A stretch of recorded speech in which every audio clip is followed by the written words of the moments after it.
Meu amigo pastor Henrique Bravo, agora um assunto aí que todo mundo quer saber. Pessoas da igreja gostam de ouvir sobre esse assunto, pessoas que fora da igreja também precisam, às vezes fala, olha, pode beber, não pode beber, Deus deixou a gente beber uma bebida alcoólica, Jesus bebeu, Jesus não bebeu. O tema vai ser agora bebida alcoólica. Qual é a sua visão sobre os princípios, sobre o seu entendimento sobre esse tema, meu amigo? Então, vamos lá, bebida alcoólica, todo mundo quer saber, né? Isso é uma barata, né? O sujeito tá aí tem um defensor radical de que não pode beber nada. E tem outro sujeito, não, pode tomar seus cálices de vinho e tudo. O que a Bíblia diz exatamente? O manual é a Bíblia, né? Então vamos lá. A Bíblia fala sobre vinho, sobre bebida alcoólica, bebida forte, fala várias passagens, tanto no Antigo quanto no Novo Testamento. Então a teologia farta sobre isso. E o entendimento é muito simples, tá? Não tem muita dificuldade para entender isso. Por exemplo, as pessoas que falam que pode-se beber, pode-se ingerir bebida alcoólica, elas usam normalmente 2 ou 3 grandes argumentos. O primeiro grande argumento, é o maior de todos, é que o primeiro milagre de Jesus, ele transformou água em vinho, ali em bodas em Caná da Galileia. E é o primeiro milagre de Jesus, muito simbólico, muito expressivo, então não dá para negar isso. Há quem diga que Jesus não transformou água em vinho, transformou ali num suco, num Del Valle. No suco integral de uva. No suco integral de uva. Mas quando você vai vasculhar os textos lá, o grego é exatamente vinho, né? A palavra é oinos. Oinos é a palavra usada para vinho.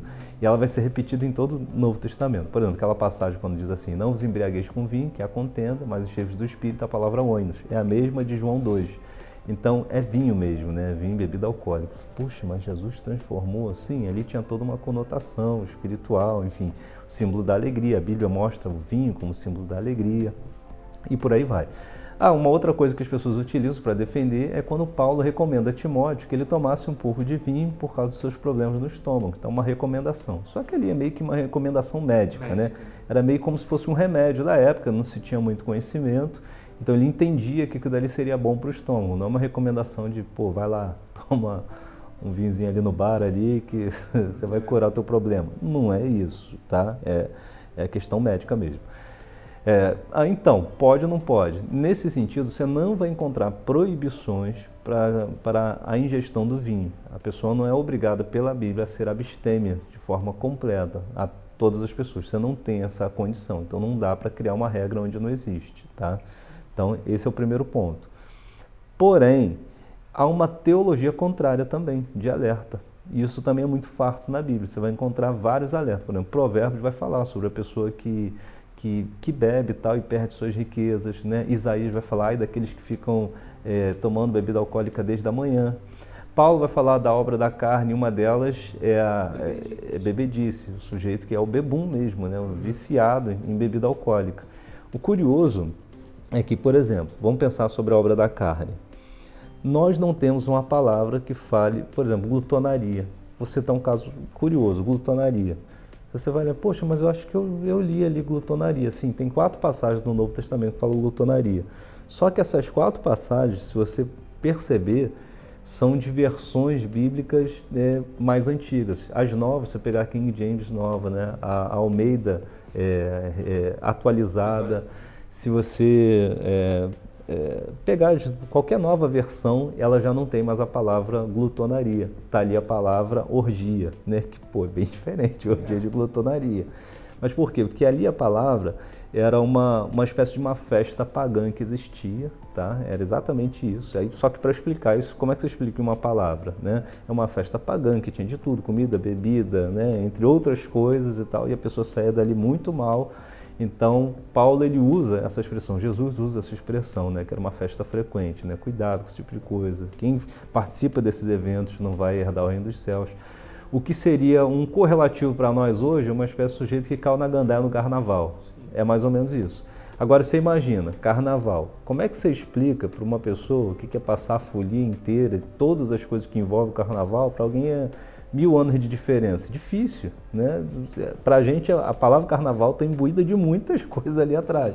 Era mais ou menos o que acontecia na palavra que a gente traduziu, a princípio, por glutonaria. Então as novas versões já falam sempre orgia, você não vai encontrar mais glutonaria.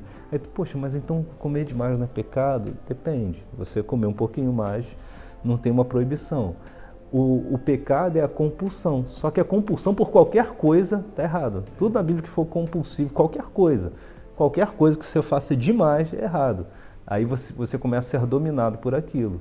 E essa é a grande questão, o equilíbrio da palavra de Deus, que isso Jesus fala e Paulo vai falar. Tem coisa que a gente até acha bonitinha, né? Por exemplo, o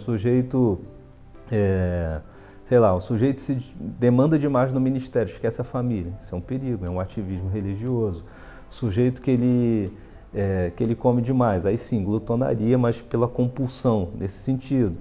O sujeito que trabalha demais é o workaholic, mas se ele só trabalha, isso é um perigo espiritual também. Então, tudo que é demais, que você perde seu equilíbrio na Bíblia, é o errado, um pecado. Mas por que eu dei essa volta e falei isso? Porque a gente confunde glutonaria e a gente compara com bebedice. Glutonaria, como eu já falei, é uma outra questão, é uma festa mundana, é o sujeito que fica na rave direto. Agora, bebedice tem, o pecado tem. Então, a bebida, ela é vista diante de Deus quando você reitera como um pecado, uma classificação diferente. Existem textos de Isaías falando, ai daquele, né, que bebe, tanto no Antigo quanto no Novo Testamento. E Paulo diz que quem faz essas coisas de maneira nenhuma herdará o reino dos céus. Então, o que a gente entende na Bíblia Sagrada? Poder? Posso. Posso degustar? Posso tomar um cálice? Eu não posso biblicamente proibir, mas é um grande perigo. Sujeito que tem propensão, sujeito que ele tem uma tendência, né? Ou você tem os médicos aí que falam que pessoas que têm um gene, né? São mais inclinados. Até que ponto ele toma e ele se controla? Até que ponto ele toma e ele não perde o domínio? Na Bíblia, o perigo é a repetição e a embriaguez. E não vos embriagueis com vinho. Aí existe uma ordem expressa, você não pode se embriagar. Então, você controlar isso é muito difícil. Então, tem círculos que você falar esse tipo de coisa é complicado. Aí tem gente que, para preservar, pelo radicalismo, não, então você completamente abstém. Não é uma regra, mas pode acontecer. Agora, tem uma segunda questão, que é o seguinte, o ministério, o sujeito que está no ministério, aí muda a figura. Por quê? Porque a gente tem ordens específicas, né, para ministério. Paulo, quando escreve Timóteo, ele diz assim, né, sobre os diáconos e sobre os bispos, né? Convém que o bispo seja irrepreensível, moderado, marido de uma só esposa, que não seja neófito, né, para que não se ensoberbeça, caia na condenação do diabo. Ele vai falar uma série de coisas que o bispo é equivalente a pastor, né? Só você lê Atos 20, 28. Então, aquele representante ele deve ter. Mais abaixo ele fala sobre o diácono. O diácono na Bíblia é o que serve, é qualquer tipo de pessoa que opera qualquer tipo de serviço, né, no corpo de Cristo. Então vamos lá, estão duas classificações. O diácono, a Bíblia diz assim, que Paulo diz que ele não seja dado a muito vinho. Não seja dado a muito vinho. Então ele não diz para o diácono se absteme.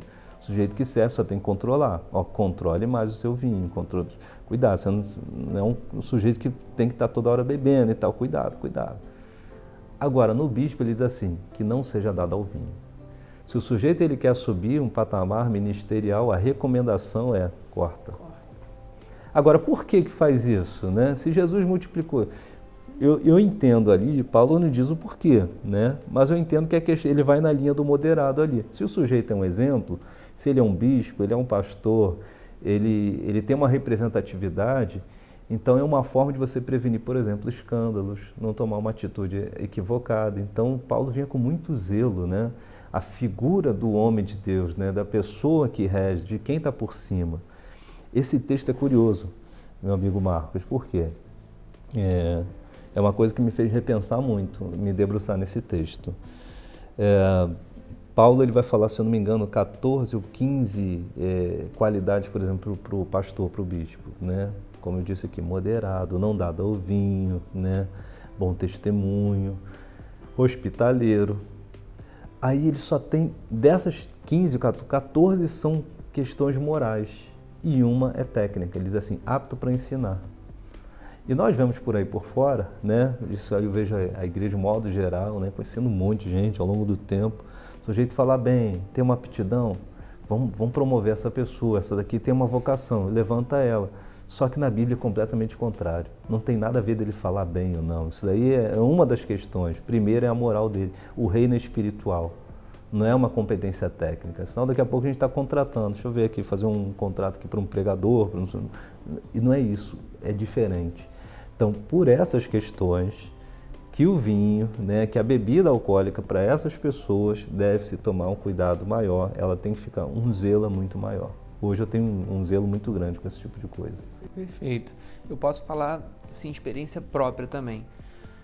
Quando eu não vim de um berço evangélico, né? Eu fui o primeiro, também não. Eu fui o primeiro, né, a me levantar mesmo na presença de Deus, na palavra, na igreja e tudo mais, das minhas gerações antecedentes. Então eu já com 16, 18 anos, entra naquele clima dos amigos, aí você passa a beber e acha normal, porque se você não faz, você está fora do grupo, está isolado, né?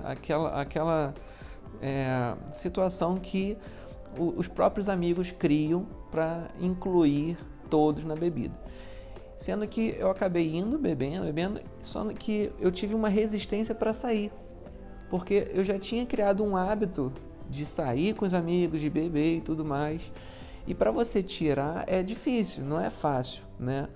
Eu lembro que na época eu estava tentando tirar, eu ainda nem ia para a igreja, primeiras vezes que eu comecei a ir para a igreja, eu estava naquela resistência. Como é que eu vou largar isso? Que eu falo que não vou mais para festa, falo que não vou beber e acabo bebendo, acabo indo para festa.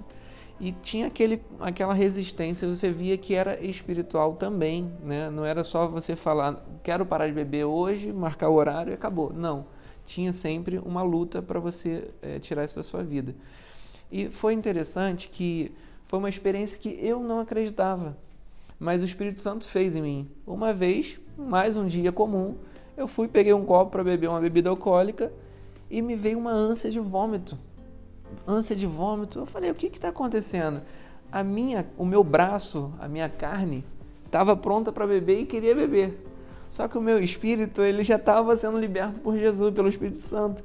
E ficou naquela batalha. Daquele dia em diante, eu virei para o Senhor e aí eu determinei. Eu fiz um voto com Deus. Eu falei, Deus, ainda que na Bíblia não condene a embriaguez, se eu tomar uma taça de vinho não é pecado perante a luz da Bíblia. Ok.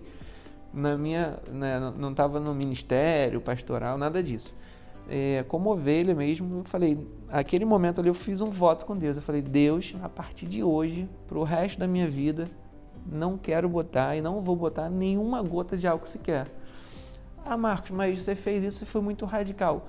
Radical para quem talvez tinha domínio, controle, mas para mim eu tinha que ser radical, porque aquilo ali estava sendo mais forte que eu. Você se conheceu, né? Isso, eu falei, não, mas daquele dia em diante já se passaram 12, 13, 14 anos, nem lembro, mas nunca mais vou fazer. Então, assim, eu acredito que não seja bem uma regra para todo mundo. Eu acho que tem pessoas que tem que ser radical sim, sabe? Não está conseguindo...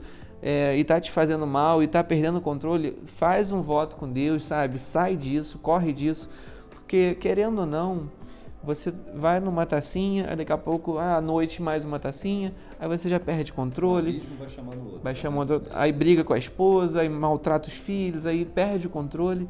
Eu vi o Flávio Augusto falando assim, pouco tempo atrás, ele perguntaram sobre bebida alcoólica, ele falou, eu não bebo porque eu não quero e não gosto de perder nenhum controle.